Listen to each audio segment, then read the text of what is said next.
tried to shut them up. There's no guarantee to free speech. They tried to cancel them. Deplatforming works. They even threw them in jail. Peter Navarro, Steve Bannon, now in prison. But they couldn't stop them. It's not a prison bill that will ever shut me up.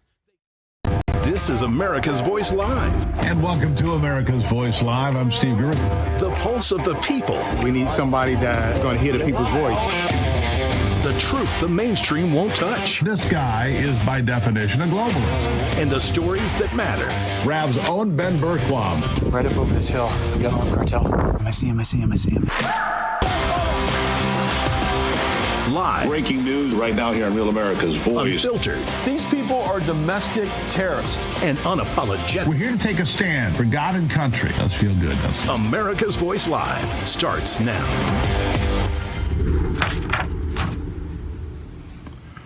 Welcome to America's Voice Live. I'm Steve Gruber. It is Wednesday, the 25th of June. Let's get to the day's top stories. And, of course, thank you for joining us here on Real America's Voice. We appreciate you taking time. In the Democratic primary for the mayor of New York, candidate Zohran Mamdani beat out former governor, three-term governor Andrew Cuomo. Given New York's love of liberals, Mamdani is now poised to become the city's next mayor. Not a good thing, given who he claims to be, which is a communist. Also, Billy Long has been sworn in as the new commissioner of the IRS, while Republicans celebrate the results. The Democrat side, as you can imagine, not too happy. It will be interesting to see if Long can achieve his aspiration of making the IRS more beneficial for you, the taxpayer.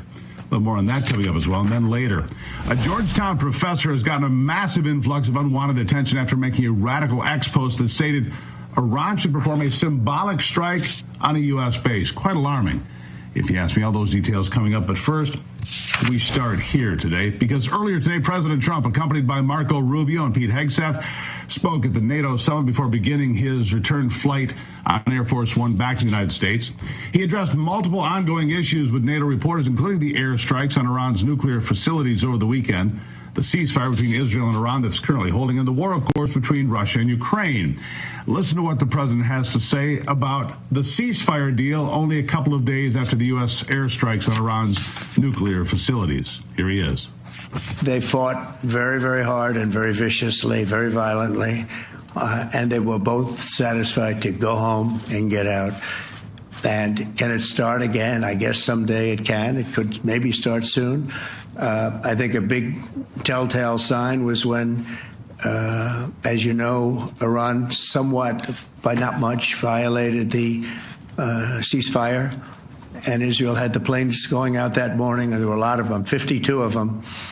And I said, you got to get them back. And they brought them back. They didn't do anything. They brought them back. It was very good. I thought it was amazing, actually.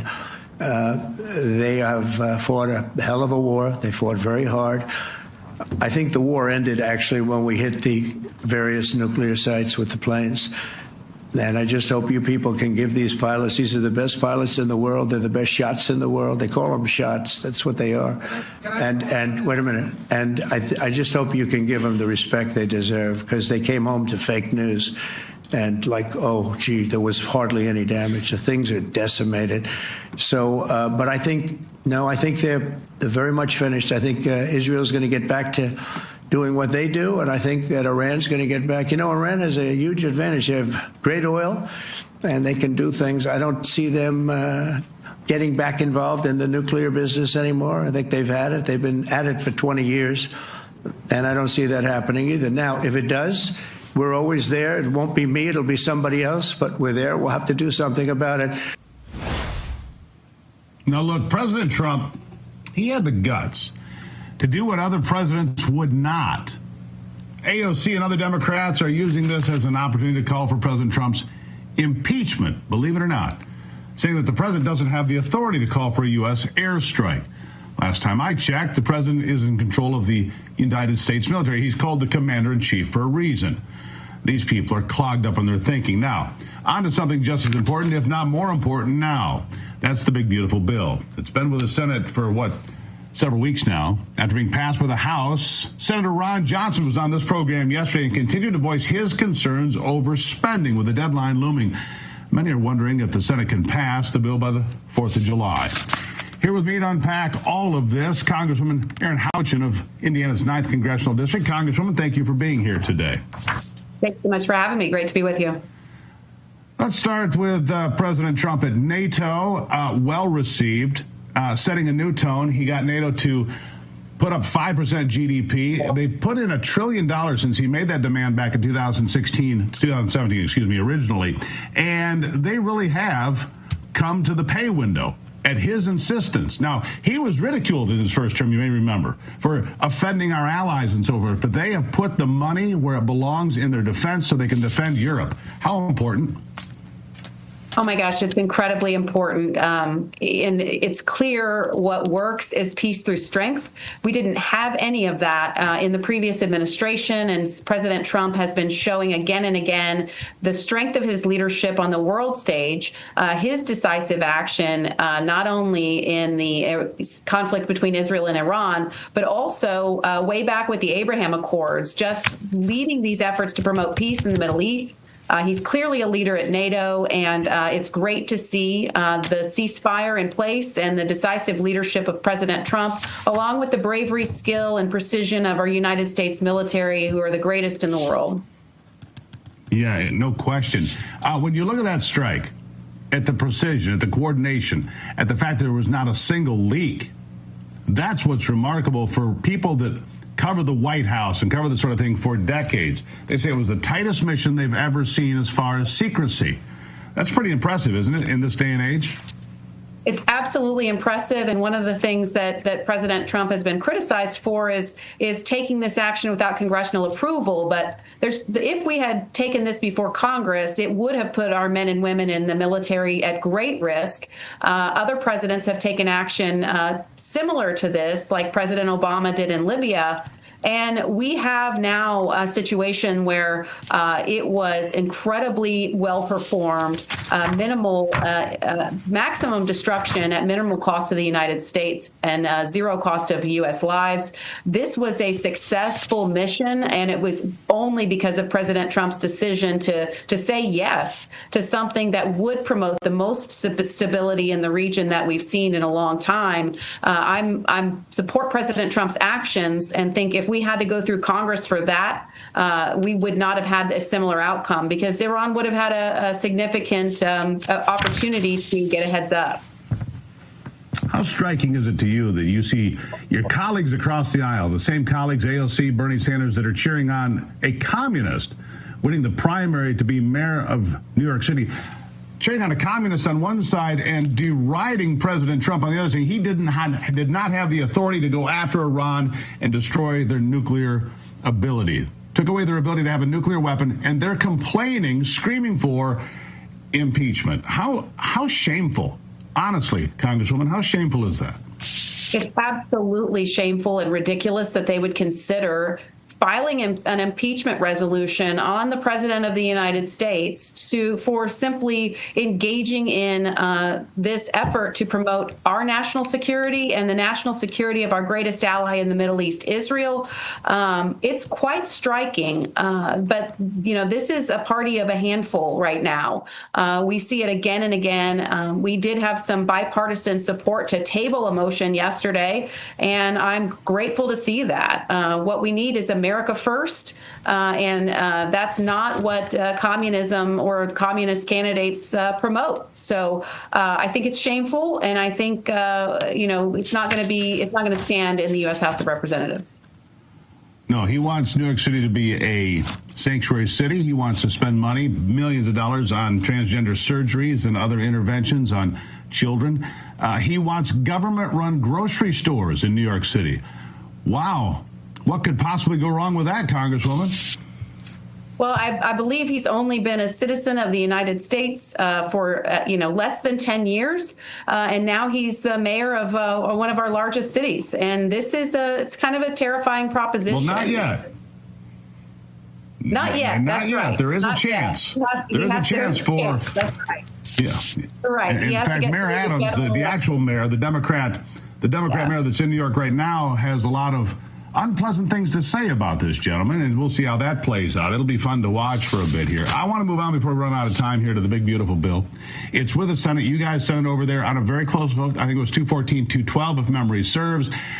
Democrats fear-mongering about so-called cuts to Medicaid, Medicare, Social Security. I don't think that any of that's going to happen, but there are legitimate concerns from people like Senator Ron Johnson, that was here with me on this program yesterday, about the amount of spending. That is a serious concern, isn't it? It absolutely is a serious concern, which is why we have to be very strict about rooting out waste, fraud, and abuse, cutting everywhere we can. The one big issue that we can't tackle in reconciliation that we will have to get to at some point is Social Security. And I'm promoting, not just Trump accounts, but accounts that will stay in an account for a baby born in the United States until they're 65, to take some of the pressure off of Social Security in the future. There's no one perfect bill, but this is a great bill. It's a good start. I hope the Senate will quickly pass it. There's no silver bullet on our spending issue. We're not going to solve it with one bill. We will continue to tackle this again and again, but this is a very smart start to starting to tackle our biggest issue, which is our fiscal cliff that we're getting ready to hit. I think it's going to put us on a path to prosperity, because if we put these tax cuts in place and make them permanent, we will see the economy grow beyond where much of our expectations even are set today. Yeah, the economy's already in good shape. Jerome Powell apparently doesn't want to see mortgages come down in price. The price of a used car come down as he keeps interest rates high, even though inflation's at 2.4%, unemployment's at 4.2%. The jobs numbers have exceeded expectations for 3 straight months, but maybe I'm just nitpicking. Let me ask you this about the parliamentarian. It's not your side of the room. I understand it's the Senate side of the room. The parliamentarian gutting good chunks of this bill out, saying those don't count. You can't have that. You can't have this. John Thune has the ability to fire and replace the parliamentarian if he doesn't like the way it's being done. Harry Reid, a name from the past, is the one that put this woman in place in 2012. What would your suggestion be? Well, I did not like the decisions of this parliamentarian. I mean, I would suggest if the leader can replace the parliamentarian, he should strongly consider that. Because we've seen even with the CBO is not nonpartisan. Most of their donors, in fact, 200 of their employees are donors to the Democrat Party. We cannot have partisan people in these positions. It appears that that's my take on it, but I will leave it to Leader Thune to make that ultimate decision. But some of the things that the parliamentarian decided on, I vehemently disagree with and think they should have stayed. All right, Congressman, one last thing before we go. Let's leave it on a brighter note, Joe. We're going to finish back where we started. That's at the NATO get-together. An interesting question, to say the least, from a reporter from Sky News. If you missed it, listen. Let's stop this. And you know what? Israel said it too. Very smart. They fought like hell, and then they said, let's stop. And they're going to build themselves. And I really see it as sticking. I mean, we may do papers on it, Marco. Maybe we're going to do papers. I don't even know if you need them. They're not going to be fighting each other. They've had it. They've had a big fight, like 2 kids in a schoolyard. You know, they fight like hell. You can't stop them. Let them fight for about 2-3 minutes. Then it's easy to stop them. And then Daddy has to sometimes use strong language. You have to use strong language. Every once in a while, you have to use a certain word. The question that was asked by Sky News, you heard it right there. Mark Rutte says Donald Trump is daddy. You got to ask daddy to stay out of these fights. I'll just let you weigh in on that. Donald Trump, is he daddy to NATO? Because it sure sounded like it to me, Congresswoman. Last word to you.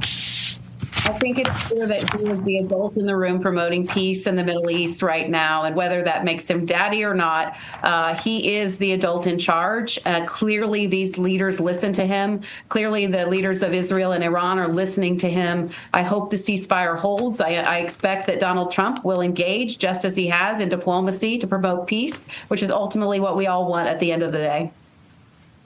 All right, Congresswoman, thank you so much for being here. You come back anytime. Really appreciated the conversation. Great to see you. Thank you. Thank you so much. All right, after the break, his name is Zohran Mamdani, if you missed it. He's the one that beat out Andrew Cuomo, the 3-term governor from the state of New York, for the Democratic primary to be the next mayor of New York City. Oh, the Big Apple is rotten. Mamdani, now poised to become the city's next mayor. Not a good thing, given who he claims to be. Details coming up.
Democratic socialist Zohran Mamdani is poised to become the Democrat nominee for New York mayor after delivering a stunning political upset over former state governor Andrew Cuomo, a three-term governor, by the way. Now, if you don't know who Zohran Mamdani is, then let me enlighten you. Watch this. We have won because New Yorkers have stood up for a city they can afford. A city where they can do more than just struggle. And it's where the mayor will use their power to reject Donald Trump's fascism, to stop mass ICE agents from deporting our neighbors, and to govern our city as a model for the Democratic Party. बात ये नहीं है कि मैं क्या बनूंगा, बात ये है कि मैं क्या करूंगा हमारे कम्युनिटीज के लिए और हर एक न्यूयॉर्कर के लिए। मैं हमारे शहर को अफोर्डेबल बनाऊंगा। न्यूयॉर्कर्स मुश्किल से अफोर्ड कर रहे हैं रोटी, कपड़ा और मकान। मैं ये सब बदलने के लिए लड़ रहा हूँ। Rent free buses, universal child care और सस्ती ग्रोसरीज के जरिए। पर आपको एक सवाल पूछना चाहता हूँ। Grocery prices are out of control. The cost of eggs and milk has skyrocketed. Some stores are even using dynamic pricing, jacking up the cost over the course of a day depending on what they can get away with. It doesn't need to be this way. I'm Zohran Mamdani, and as mayor, I will create a network of city-owned grocery stores. It's like a public option for produce. We will redirect city funds from corporate supermarkets to city-owned grocery stores, whose mission is lower prices, not price gouging. These stores will operate without a profit motive or having to pay property taxes or rent, and will pass on those savings to you. All right, were you taking notes? Because you probably should have been. Let's see here. Sanctuary City, he's going to spend hundreds of millions on illegal aliens. Government grocery stores, like you just saw. Non-English TV ads, apparently what it takes to win a Democratic primary in New York City. He also wants to raise taxes on 1% earners, raise other taxes and fees on a bunch of folks. And, oh, by the way, as a kicker, he's also anti-Semitic from all accounts. Other than that, he seems like a great candidate. Here with me to discuss this is the host of the American Sunrise Early Edition, Jake Novak. Now, Jake, it occurred to me, first of all, thanks for being here. It occurred to me, what would it be like to live in New York City today as, say, a middle-aged Jewish man and seeing this guy get elected? So I went to a middle-aged Jewish man and said, Jake, how in the world, honestly, could this happen? Yeah, well, it's very easy to understand how it happens, Steve.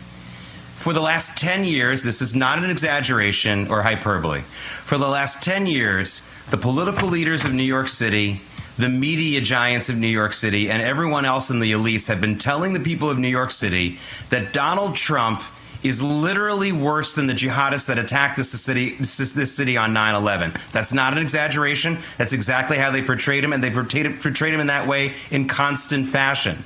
So with that kind of a message coming down, why, as a voter, if you believe that, would you not vote for the candidate who naturally is challenging and hateful to Donald Trump the most? And that was Zohran Mamdani.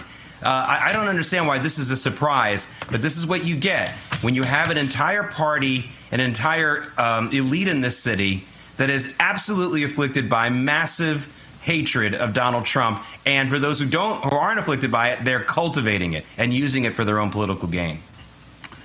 So if I had told you on the 12th of September 2001 that less than 25 years from now you'll have a Muslim communist mayor in New York City, you'd have thought I had lost my mind, Jake. Lost my mind. Here we are. Well, yes and no, because if anyone understands the way sometimes people are to respond to attacks, sometimes people get Stockholm syndrome. And one of the aspects of Stockholm syndrome is not only suddenly blaming yourself and identifying with your attacker, but it often it manifests itself in pointing the fingers at your fellow victims and saying, you're the reason why they attacked. It's you, Orthodox Jews. It's you, white Republicans, the few of them that were in New York, et cetera, et cetera. It's you, Mayor Giuliani. That is a part of the mental illness that comes after a traumatic event like 9/11. I'm actually, again, not completely surprised by it, but I'm terribly frustrated and saddened by it because people like me and many others have been working for a long time to see that result not occur. But obviously we failed against a huge tidal wave of people going the other way. Now, he's not mayor yet. He's the nominee for the Democrat Party. Ranked choice voting got him there. I don't know what the numbers are, how that was borne out. Maybe he would have won straight up head to head. I don't know. But ranked choice voting didn't hurt him Is Eric Adams still alive in New York City in the race? He's the current mayor. He says this guy is terrible. He said he sung snake oil to the voters, which I can't argue with. What do you think about Eric Adams? Is he still alive in this thing? He is alive, but he's going to have to work harder than he's ever worked. Eric Adams is not a hard worker. He was not a hard-working cop. In fact, most people say they don't really ever remember him working as a cop. They remember him playing politics as a cop and things like that. He's going to have to work harder. He's no longer going to be a nightclub denizen. He's going to have to really work hard on this one. He has two choices, Steve. He can, he can either say, hey, I'm going to try to win just on my own, or he can work with the other candidates in this race. Cuomo, I think, is definitely going to drop out. He said he hasn't made that decision yet, but I don't see him running. He's going to have to go to Curtis Sliwa and offer him something in his administration if he wins, because Sliwa has to drop out for this to work. Otherwise, it's going to be Zohran Mamdani, and the city is going to face an economic and a cultural upheaval that I don't think it can survive and remain a viable city. You know, I don't know if Curtis Sliwa will do that, but I think that that's a pretty good strategy. He can't win. He knows that. Eric Adams might be able to win if they can push the Republican votes to Eric Adams to stave off an open communist. Government grocery stores? Come on, people. Raising taxes? He doesn't have the power to do that. Government grocery stores, I mean, seriously. I'll give you the last word. Yeah, I mean, look, you're right. I don't think Curtis Sliwa can win. The best he can do is make it close like he did in 2021 and try to mine some media appearances out of it. That's what he always does. Curtis, if you're listening, Here's what will get you even more media appearances and more stature. Say that you are making a big sacrifice. Portray yourself as someone who has sacrificed himself for the betterment of New York. It's a far, far better thing that you could do that you had ever done. It will get you more cachet, both as a media personality and in the political world. I'm telling you this now because I'm sure your political consultants aren't smart enough to do so. So let me tell you, drop out and be the hero. Well, there you go, Jake Novak. So it's not over yet. And I think a lot of people are going to be shocked when they wake up and realize what this guy's all about. Jake, thank you. As always, nice to see you. My pleasure. All right, after the break, I'll discuss what needs to happen with the IRS, one of the most troubled federal agencies, now that Billy Long has been sworn in as the commissioner. Stay tuned. You don't want to miss it. Straight ahead on AVL.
surprise here. The IRS and working class Americans seem to be at odds with each other.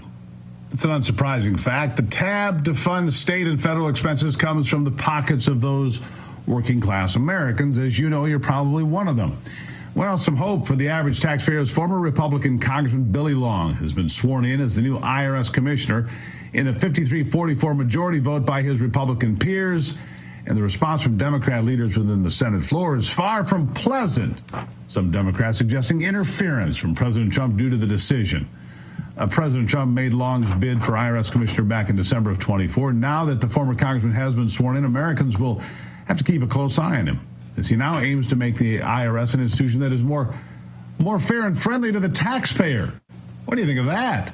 Here to talk about it, the president of the National Taxpayers Union, Pete Sepp. Pete, nice to see you. Thanks for having me. So, a more fuzzy, cuddly, warm, and lovable IRS? Come on, nobody really believes that, do they, Pete? No, maybe not warm and fuzzy and cuddly, but responsive, respectful, and more on the ball. And that's what we need the IRS to be. It's a long list, but it needs to start with modernizing computer systems, which are between 50 and 60 years old, programmed in a language called COBOL. Even when I was in high school about 45 years ago, that language was being phased out of schools. So we need a whole new computer account and customer service set up for the IRS that's going to be quick and responsive. Stop right there. You're serious. 50 and 60-year-old computer systems. Yeah, exactly. And only the Federal Aviation Administration can rival that. Yeah, you tell me they're from the 1960s, these computer systems, maybe the early 70s. I didn't even know we had computers until the mid-80s. How can we not upgrade? We spend all this money that the IRS brings in. The IRS brings in all this money, and we can't upgrade and fortify and bring to even the 20th century, let alone the 21st century, computers that would work properly. That's just shocking to me. Yeah, we've spent upwards of $35 billion on modernization over the past several decades. Haven't gotten there with the IRS. I mean, it was a great, memorable quote from a Treasury official, both Secretary Bessent and Scott Falkender, one of his deputies, who were basically saying the IRS has been only a few years away from modernization for 50 years. And so that has to stop. It won't take a huge investment of money. What it will take is accountability and private sector know-how to get these systems up and running satisfactorily. Yeah, so this is why when you try to get a hold of the IRS, you get to talk to me. I mean, what's a top-end computer? You know, these things are on everybody's desk. It's on my desk every day, right? I'm sitting here looking at it. I read it every day. What, if you went to a company and said, look, we want to buy a bajillion of them, now you sell them for $1,000, we'll give you $700, but we'll buy the whole warehouse. Every company would jump on it just like that. Oh, and we want service, and we want software, and we want security. Every company would do that if they had a government contract like that. And here we sit in the dark ages. Pete, it's unforgivable. It is unforgivable. And, you know, the excuse here is that, well, the IRS sits on a lot of very sensitive financial data. This is very difficult to do. Nonsense. When banks merge with their different computer systems, they manage to pull it off without data breaches, without years of leaving their customers in limbo. The IRS can do this too. They just need a fire lit under them. And Billy Long is the one who's going to have to do it as commissioner. You know, the folks that have Bitcoin were able to handle it and watch their Bitcoin go from about $1 a piece to $100,000 a piece. I think there are people that can probably figure it out. How that's shocking to me, Pete. I'm not shocked very easily these days. I had no idea. In my cave, we've got good computers. It's weird, you know. We've got good computers in here. How long will it take to correct these sorts of problems? Last word.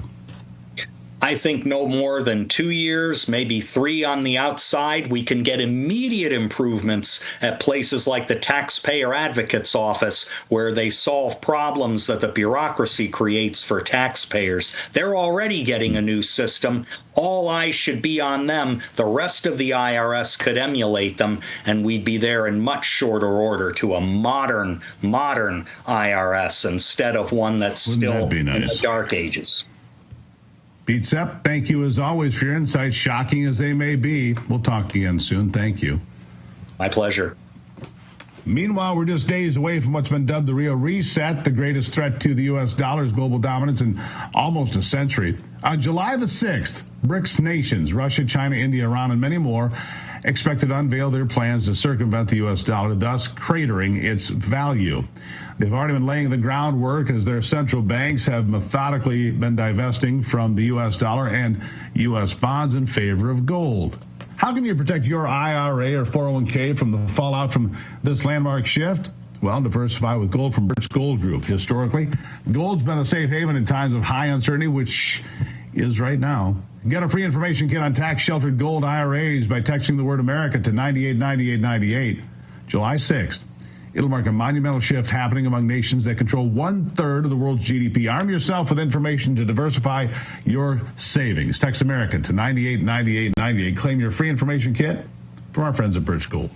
Coming up after the break, I'll discuss a Georgetown professor's insane radical pro-Iran post about the attack on the United States. We'll have more after the break.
Terrorism. Bioterrorism.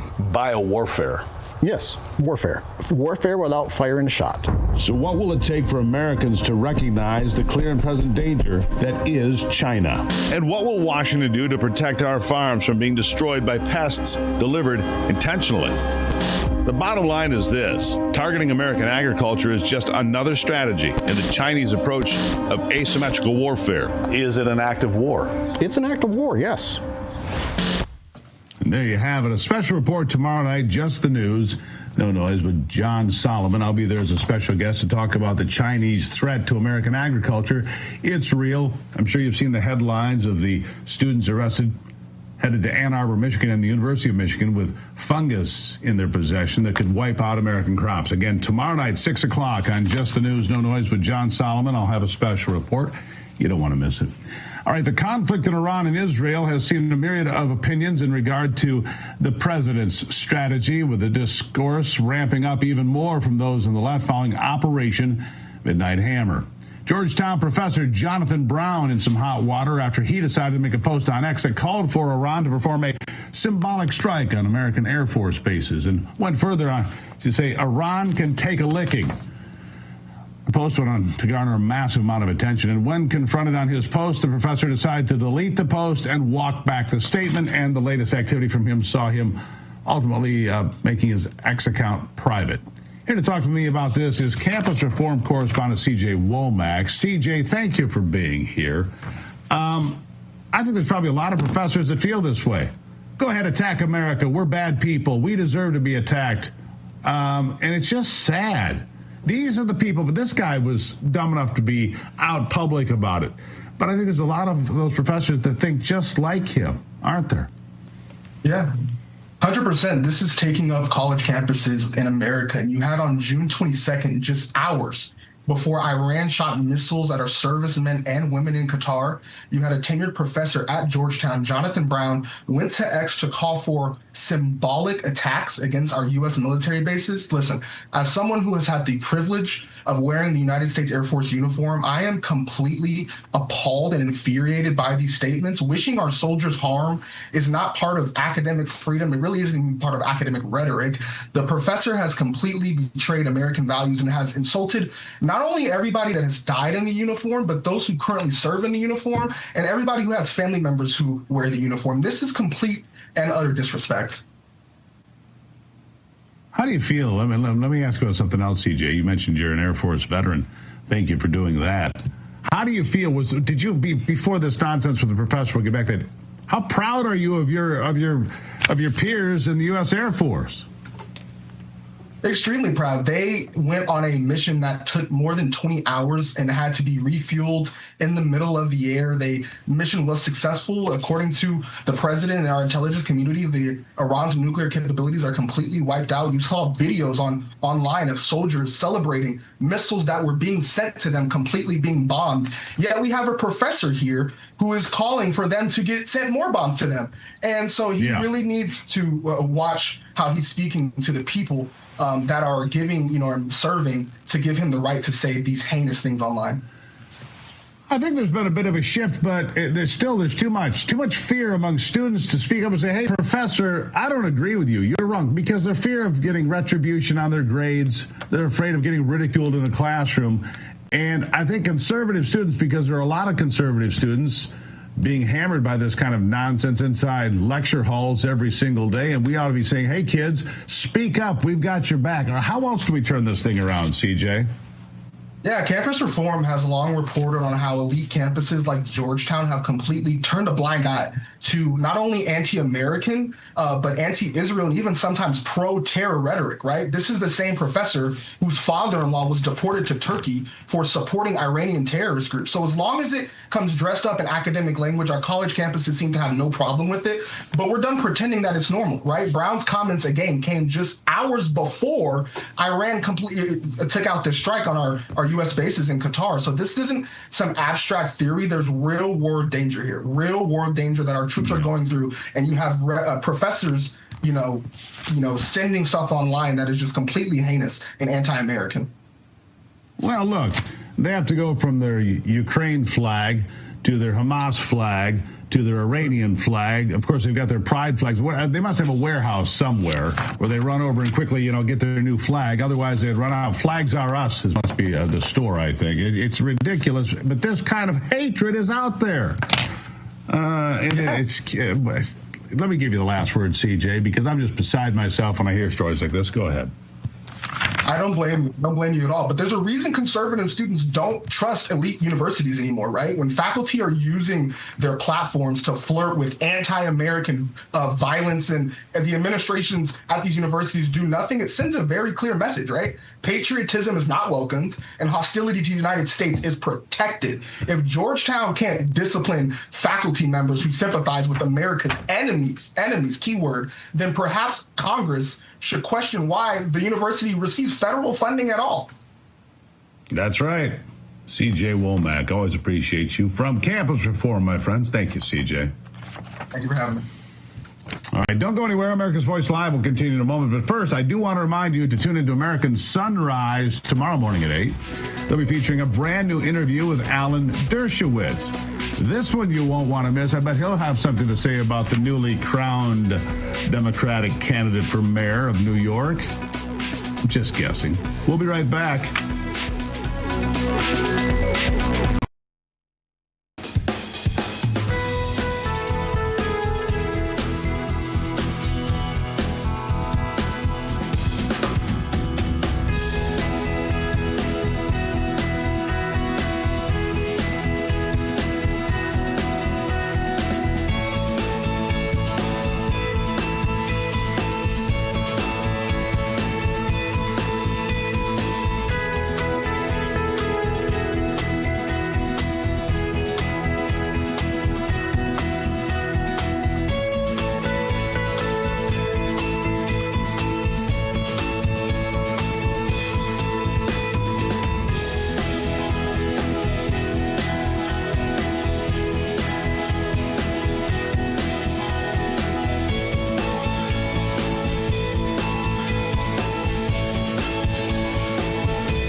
America's Voice Live. If you're struggling to drop extra pounds, if you often feel tired, if you're struggling with blood sugar concerns and trying to keep it regulated, or if you're just dealing with swelling in your legs, ankles, or feet, well, then you're going to love what we have in store for you today on the program. Today, we're joined by our special guest, Dr.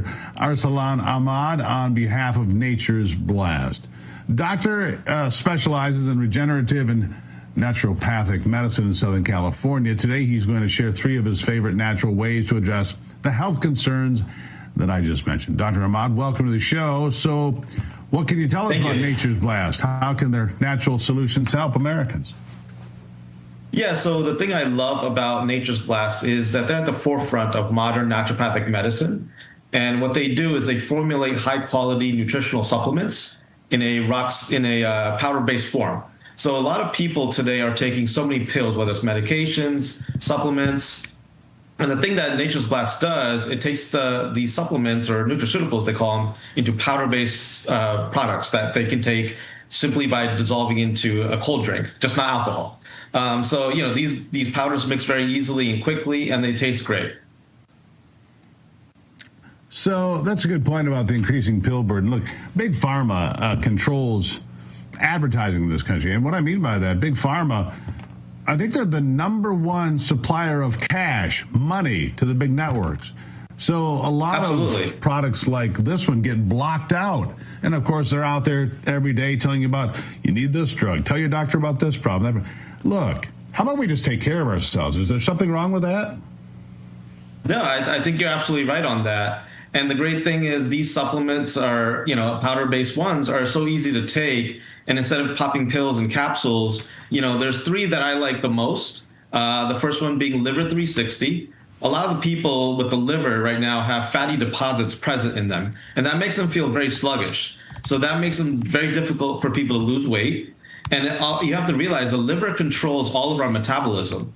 So if you want to keep burning fat, running strong, and you need to support your liver health, basically tonify the liver. And that's what Liver 360 does. It has a special blend of artichoke, beetroot, and turmeric. These ingredients work together to reduce these fatty deposits in the liver, boost energy levels, and ignite our metabolism. The next product I like is called glucose powder. So for the people struggling with uncontrolled blood sugar, they will love this.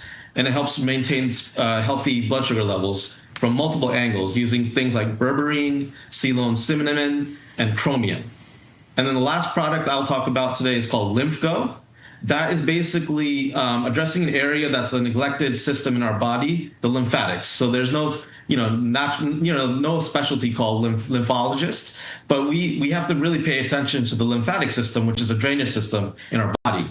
And the lymphatic system helps remove waste, toxins, and especially excess fluid. So as we get older, the lymphatic system actually becomes less efficient, and then fluid builds up in our legs, ankles, and feet. That's very uncomfortable for everybody.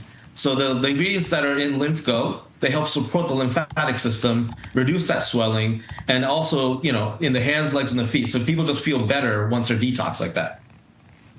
Yeah. Pretty amazing stuff. So if folks want to try it, how do they find out if they're interested? What can they do? Yeah, so they can actually jump on to naturesblaststore.com.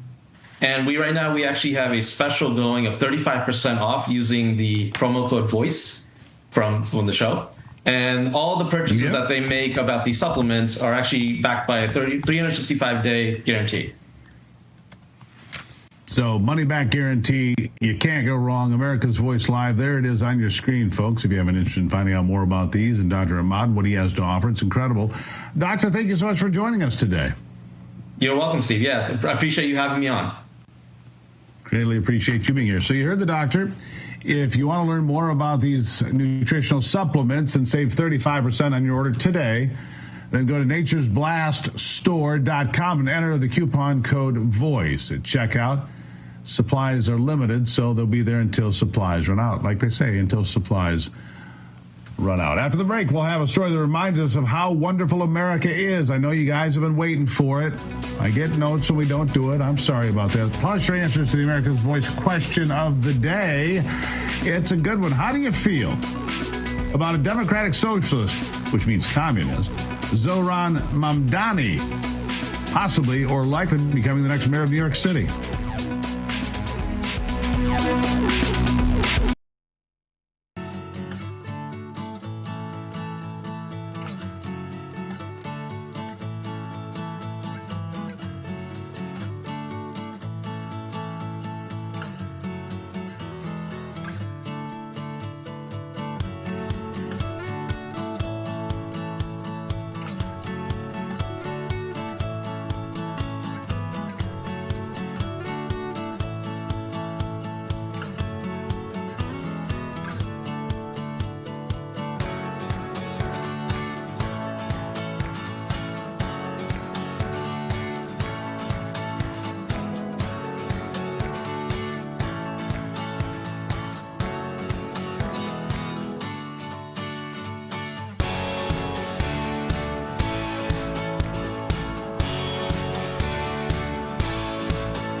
All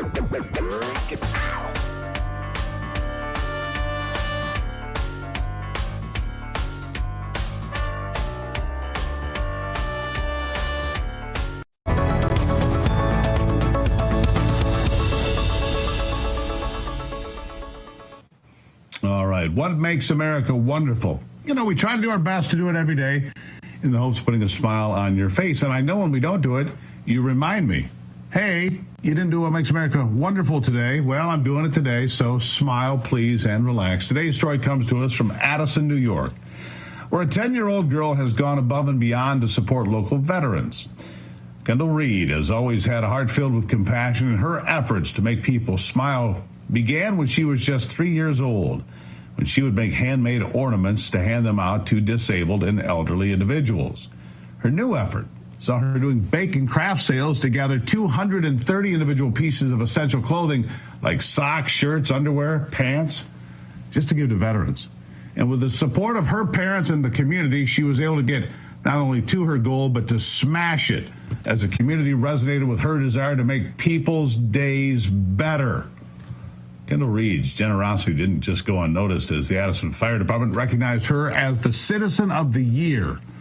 And the Addison community held a celebration in her honor at a local community center where attendees got to look at the items she was able to gather. Pretty remarkable. Seeing genuine generosity is always an uplifting sight to behold, especially when the young person is the one showcasing it. And stories like these remind us of what makes America wonderful. All right, don't forget to join me tomorrow. I'm going to remind you again on John Solomon's program, Just the News, No Noise. We're going to have a special edition tomorrow. Listen to this. Bioterrorism. Bioterrorism. Biowarfare. Yes, warfare. Warfare without firing a shot. So what will it take for Americans to recognize the clear and present danger that is China? And what will Washington do to protect our farms from being destroyed by pests delivered intentionally? The bottom line is this: targeting American agriculture is just another strategy in the Chinese approach of asymmetrical warfare. Is it an act of war? It's an act of war, yes. Yeah, there you have it. We're going to talk about those Chinese students arrested bringing agents into the United States that could destroy your wheat, your corn, your beets, your rice, all of it. Agricultural warfare. We'll talk about that tomorrow. 6 o'clock. Just the News, No Noise, right here on Real America's Voice. I'll be there as a special guest with a special report with John Solomon and Amanda Head. Now, how do you feel about a democratic socialist? I use the term communist. They like the word democratic socialist. I see no difference. There's no light between the two. Zohran Mamdani could possibly become the mayor of New York. What do you think about that? Well, Dickie Weidman says, you deserve what you vote for. New York City will look like L.A. in 3 years or less if he gets elected. More like London, I think. I think we're going to call the city New London. Jim Toole writes, government-run grocery stores, less cops, free bus rides, more social programs.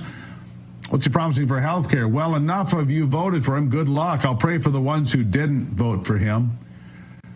Ruggiero, does Sliwa have any shot? Otherwise, New York City is done. No, he doesn't. Vicky Beard, so blessed to be living in a safe, common sense area. Debbie Smith-Sam, sad that we all will be sorry if that is coming to our local city. Diane Sue Hertz, bye. May this not rub off on other cities. I thought New York had more reasonable citizens living in it, but I guess not anymore. Smart people better move out of the city fast now. Randall Nevels, better wake up, America. Maureen Houston writes this, perfect example is Mayor Khan in London. Exactly, Maureen, that's why I'm calling it New London. New York City will suffer in many ways, but if this guy oversteps against our constitutional laws, indict. Gail Short has this, New York is the California of the East Coast. They're not too bright. Brad Paul, there's no hope for New York City. Just don't expect us to pay for your stupidity. And Madison Taylor has this, socialists should not be holding any office in this country. Well, we were guaranteed a Republican form of government in this little thing we call the Constitution. I do remember that. Mamdani, we'll keep an eye on him. You keep an eye on Real America's Voice. I'll kick it off with live programming tomorrow morning at 6 a.m. right here. The Steve Gruber Show. You bring the coffee, I'll bring the conversation. And then, of course, we'll be back on America's Voice live tomorrow. Follow me on X and on Facebook and all those social media places like Truth Social. We'll talk soon.